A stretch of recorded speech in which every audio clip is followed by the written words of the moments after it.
Du žmonės, du gyvenimai besisukantys šalia vienas kito taip arti, kad širdis juos jau senai laiko kartu. Ir taip toli, kad lūpos vis dar tyli. Jie myli vienas kitą, bet slepia tai po kasdienybės kaukę, po neutraliomis frazėmis, po atsitiktiniais žvilgsniais, kurie trunka sekundę ilgiau nei turėtų. Jie tyli, nes bijo ne jausmo, o praradimo. Bijo, kad jei pasakys myliu, viskas pasikeis, arba taps tikra, arba suduš. Kartais jie žiūri vienas į kitą ir abu jaučia, kad tai daugiau nei žodžiai, daugiau nei draugystė, daugiau nei atsitiktinumas, bet abu slepia. Abu laiko tą meilę kaip trapų stiklą delne, bijodami netyčia išmesti, kad nesuduštų.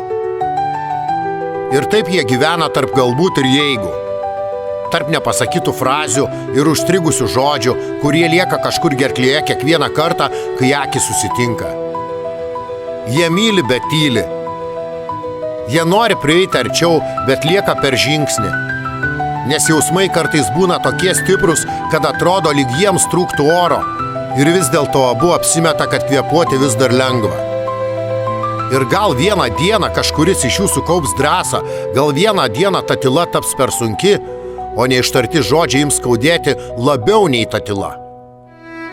Bet kol kas jie yra du žmonės, kurie jau senai rado vienas kitą, bet vis dar slepia jausmus tarsi paslaptį, bijodami pasakyti tai, ką širdis šnabžda jau seniai. Aš tave myliu. Real Dreams.